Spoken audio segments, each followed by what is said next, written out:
Hello everyone, welcome back. आज हम पढ़ने वाले हैं इंग्लिश लिटरेचर का चैप्टर फिगर ऑफ स्पीच, जिसका मतलब होता है अलंकार। इसमें मैं आपको बहुत ही इजी वे में आपको फिगर ऑफ स्पीच बताने वाला हूं। तो चलिए स्टार्ट करते हैं। सबसे पहले देखते हैं फिगर ऑफ स्पीच क्या होता है। A figure of speech is a word or phrase that has meaning something different than its literal meaning. एक फिगर ऑफ स्पीच ऐसा वर्ड या ऐसा फ्रेज होता है जिसका मीनिंग उसके लिटरल मीनिंग से डिफरेंट होता है। अब चलिए अगला पॉइंट देखते हैं, फिगर ऑफ स्पीच क्या होता है। Figure of speech enhances the author's creation, it brings beauty and clarity. जो फिगर ऑफ स्पीच होता है वो जो ऑथर का क्रिएशन होता है उसमें वो ब्यूटी और क्लैरिटी लाने के लिए यूज़ किया जाता है। अब देखते हैं types of figure of speech. Figure of speech कितने टाइप्स के होते हैं। तो वैसे तो फिगर ऑफ स्पीच कई सारे होते हैं, लेकिन जो इम्पॉर्टेंट और कॉमन है वो ये 7 ही हैं: simile, hyperbole, apostrophe, metaphor, personification, oxymoron और एनोमेटोपोइया। अब इसको याद करने की एक ट्रिक है जिसको शैम्पू बोलते हैं। आप इससे याद कर सकते हो। एस से सिमिली, एच से हाइपरबोल, ए से एपास्ट्रोफे, एम से मेटाफर, पी से पर्सोनिफिकेशन, ओ से ऑक्सीमोरॉन और लास्ट वाले ओ से ओनोमेटोपोइया। अब सबसे पहले देखते हैं सिमिली। इसको हिंदी में उपमा अलंकार कहा जाता है। A simile is a figure of speech that makes comparison between two different thing. Simile में दो डिफरेंट थिंग के बीच में कंपेरिजन दिखाया जाता है।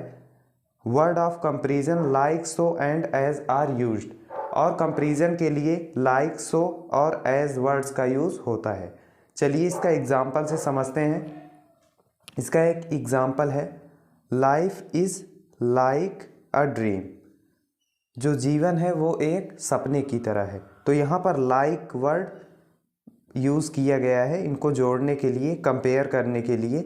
लाइफ को ड्रीम से यहाँ पर कंपेयर किया गया है।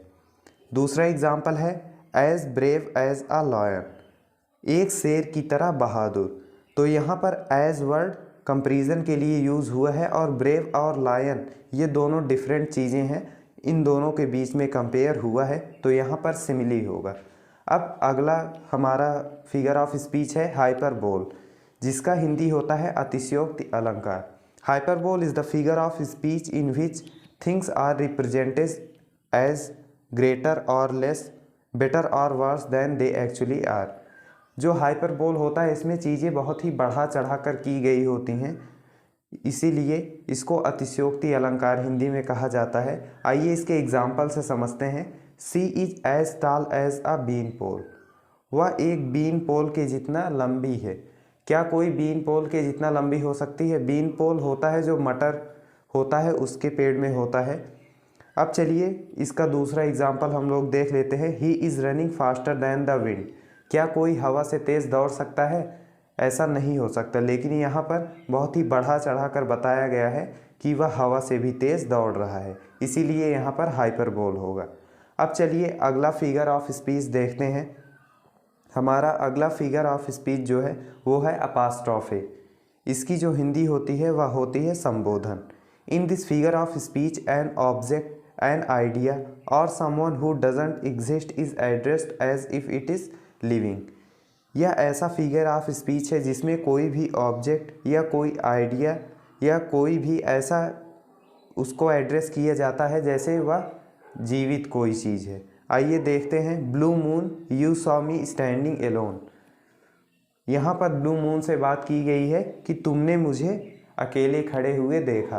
तो क्या ब्लू मून से कोई बात कर सकता है? वो आपकी बात नहीं सुनने वाला है, क्योंकि उसमें जीव नहीं है, उसमें जीवन नहीं है, वह निर्जीव वस्तु है। लेकिन फिर भी यहाँ पर उससे बात की गई है। अगला है, ओह रोज़ हाउ स्वीट यू स्मेल। हे गुलाब तुम कितने अच्छे स्मेल करते हो। लेकिन यहाँ पर जो रोज़ है वो आपकी बातों को सुन नहीं सकता है, इसीलिए यहाँ पर एपास्ट्रोफे होगा। अब चलिए अगला फिगर ऑफ स्पीच हम देखते हैं। हमारा अगला फिगर ऑफ स्पीच है मेटाफर। मेटाफर की हिंदी होती है रूपक अलंकार। इसको देखते हैं ये क्या होता है। Metaphor is a figure of speech that shows similarity between two different thing. Metaphor एक ऐसा फिगर ऑफ स्पीच है जो कि दो डिफरेंट चीज़ों के बीच में सिमिलैरिटी को दिखाता है। लेकिन मेटाफर में the word such as, like, as, so are not used. जो वर्ड हैं लाइक, एज, सो, ये सब उसके सिमिलरिटी को दिखाने के लिए यूज़ नहीं किए जाते। जैसा आपने सिमिली में पढ़ा था उसमें लाइक, एज वर्ड का यूज़ होता है, लेकिन मेटाफर में इसका यूज़ नहीं होता। आइए एग्जाम्पल से इसको समझते हैं। इसका पहला एग्जाम्पल है लाइफ इज़ अ ड्रीम। जो जीवन है वह एक ड्रीम है। आपने ध्यान रखना है कि आपने सिमिली में पढ़ा था life is like a dream. जो जीवन है वो एक सपने की तरह है, उसमें लाइक वर्ड का यूज़ किया गया था कंपैरिजन करने के लिए, लेकिन यहाँ पर लाइफ को ही ड्रीम बता दिया गया। वहाँ पर कुछ अलग था, उसमें था life is like a dream. जो जीवन है वह ड्रीम की तरह है, लेकिन यहाँ पर जीवन को ही ड्रीम बता दिया गया। अगला है लाइफ इज़ अ हाईवे। जीवन एक हाईवे है। हमारा अगला फिगर ऑफ स्पीच है पर्सोनिफिकेशन। पर्सोनिफिकेशन का मतलब होता है मानवीकरण अलंकार। It's a figure of speech in which lifeless objects and abstract ideas are thought of as living being. यह ऐसा फिगर ऑफ स्पीच है जिसमें जो ऐसी ऑब्जेक्ट हैं जो कि लाइफलेस हैं उनमें भी ऐसा दिखाया गया होता है जैसे वो उनमें जीवन है। आइए देखते हैं एग्जाम्पल से इसको। Experience is the best teacher. यहाँ पर एक्सपीरियंस को टीचर के रूप में दिखाया गया है। एक्सपीरियंस तो एक थॉट है, लेकिन यहाँ पर इसको टीचर के रूप में दिखाया गया है कि जो एक्सपीरियंस है वह एक अच्छा टीचर है। अगला है my plants are begging for water. जो मेरे पौधे हैं वो मुझसे पानी के लिए भीख मांग रहे हैं।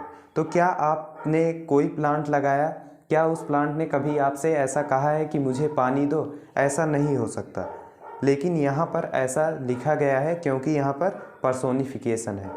अब अगला एग्जाम देखते हैं फिगर ऑफ स्पीच, जो कि है ऑक्सीमोरॉन, जिसको कहते हैं विरोधाभास। An oxymoron is a figure of speech that took together opposite element. एक ऑक्सीमोरॉन ऐसा फिगर ऑफ स्पीच है जो कि अलग अलग तरह के एलिमेंट को एक साथ दिखाता है। आइए इसको एग्जाम्पल से समझते हैं। इसका पहला एग्जाम्पल है it was an open secret. यह एक खुला रहस्य था। यहाँ पर है ओपन भी है और सेक्रेट भी है। तो क्या कोई सेक्रेट ओपन होता है? He showed a cruel kindness. उसने एक बहुत ही क्रूरता भरा दयालुता दिखाया। तो क्रूअल भी है, काइंडनेस भी है, दो अलग अलग चीज़ें हैं। अब अगला फिगर ऑफ स्पीच है onomatopoeia. It is the figure of speech in which the sound of a word suggest its meaning. यह एक ऐसा अलंकार है जिसमें किसी वर्ड के साउंड से मीनिंग निकलती है। अब आइए इसको एग्जाम्पल से समझते हैं। इसका एग्जाम्पल है पहला द लायन रोड। शेर ने दहाड़ा। यहाँ पर रोर करना, दहाड़ना एक आवाज़ है, इसीलिए यहाँ पर ओनोमैटोपोया होगा। अगला एग्जाम्पल देख लेते हैं। और एक एग्जाम्पल है द कैट म्यू। बिल्ली की आवाज़ है म्यू, तो यहाँ पर भी ओनोमैटोपोया होगा। अगला एग्जाम्पल है द डॉग बार्क्स। कुत्ता भौंकता है। यहाँ पर भी ओनोमैटोपोया होगा क्योंकि यहाँ पर बार्क की बात की गई है, भौंकने की बात की गई है। तो इसी के साथ ख़त्म होता है आपका चैप्टर फिगर ऑफ स्पीच। अगर आपको वीडियो पसंद आया हो तो वीडियो को लाइक कर दीजिए, कमेंट करके बताइएगा आपको ये वीडियो कैसा लगा, और हमारे चैनल को सब्सक्राइब कर दीजिए और भी ऐसी अमेजिंग वीडियोस को देखने के लिए। और अगर आप अभी जो आपने पढ़ा, अगर आप इसका नोट्स चाहते हैं तो इसके नोट्स के लिए यहाँ पर हमारे व्हाट्सएप नंबर दिए हुए नंबर पर आप कॉन्टैक्ट करके नोट्स ले सकते हैं। Thanks for watching. मिलते हैं अगली वीडियो में।